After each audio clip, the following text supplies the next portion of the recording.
Hey everybody, and welcome to Point of View Reviews. I'm going to be covering the whole Coppa thing and just a little bit of an insight into it, my own personal opinion. You guys can like the channel and subscribe to the channel and comment below on your personal opinion about Coppa, but I'm just going to get right into it here. That the reason that YouTube is kind of pushing towards all of this recently is that they've recently been fined because they were collecting data that they really shouldn't have been, and it kind of violated copyright laws, and then they got a little bit angry about that. So ultimately, it caused a little bit of a ruckus there.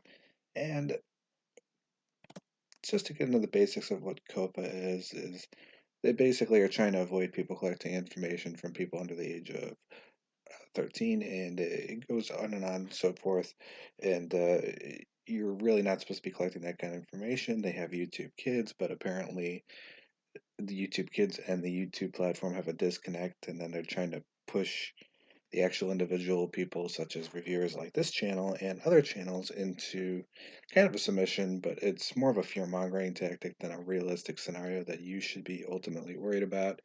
You probably heard the hype with a potentially $42,000 fine up to for basically violating that, but realistically, you're not going to have that happen to you and in most channels. I'm not saying specifically that it won't happen to you. You might get some videos removed, but you're very unlikely to get actual fines.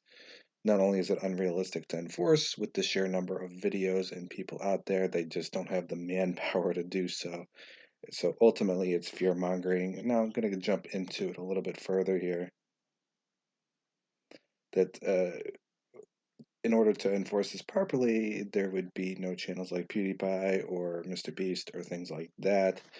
PewDiePie clearly targets a demographic under the age of 10, I would say. Even the keywords they use, YouTube is stinky. They got I am fish and Ninja made a bad tweet.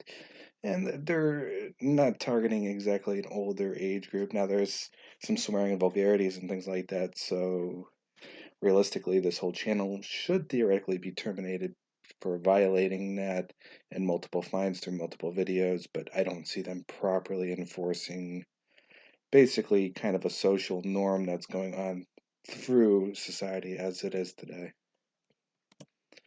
I'm going to go a little bit further here. I do reviews, obviously, in tablets. I do reviews on Switch products. Now, see, I do gaming reviews and I do the tablet reviews, but I'm not really targeting any particular audience. I'm targeting just for the base product. There's gaming products that, adults buy as well for different variations of, gaming. It's not just for kids kind of thing. The big worry is that it's a YouTube algorithm that might cause some issues. What I mean by this is essentially that it might offhand trigger something that might flag your video, but ultimately it's not going to be any issue in the long run. You might get some paused monetization on your video, but hopefully through the manual reviews that they intend to do, they'd be able to clearly determine between the video that's, just a general review or a general talking about a gaming subject or crafts or things like that. It's YouTube though, so you never know. And just more information. Essentially, they're here to protect people from having information collected for their kids and stuff. But I think this is more of a parent issue than it is for the individual itself. I don't see that why the publishers of the videos should be protecting against what the parents should be keeping their kids away from in the first place. There's a lot of easy fixes, such as forcing people to log in and forcing people to verify the information and then kind of redirecting them to the YouTube Kids, or doing more proper enforcement so that the kids can't access these kind of pages, but it's kind of hard to limit that aspect of things. So Copa and YouTube are trying their best to come to some kind of middle grounds. And right now it's kind of volatile up and down. I don't think you should be worried or as paranoid about your channel being deleted or anything like that. One of the main things you have to be a little concerned about,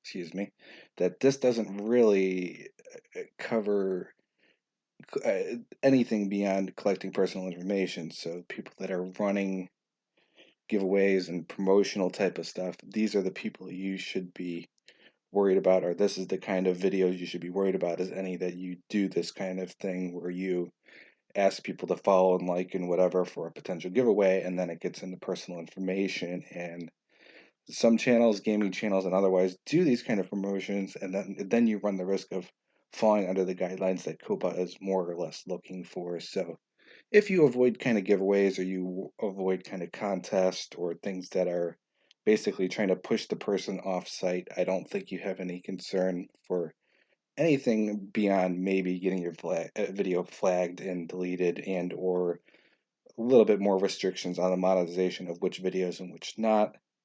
They're also pushing through kind of a more adult themed aspect for YouTube too, where uh, you can be a little bit more vulgar and things like that. The YouTube's understanding that not all content is kid friendly, so keep that in mind. Something else to cover here.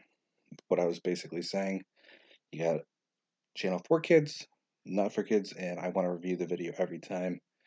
I'm just setting it as not made for kids. It's a review channel. It's not targeting kids. It's not collecting information or intending to collect information from anything like that.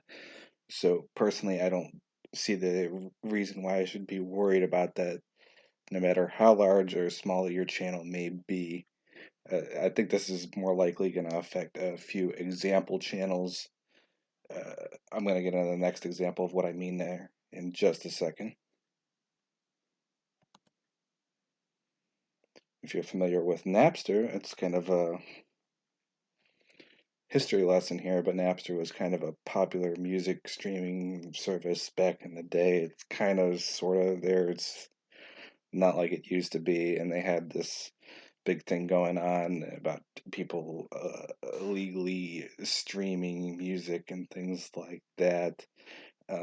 Piracy has kind of gone down, at least according to this article from the EU, and it's not as big of an issue before, but they just wanted to set an example ultimately to showcase kind of the risk and things like that. So they're more just trying to draw attention to the problem at hand.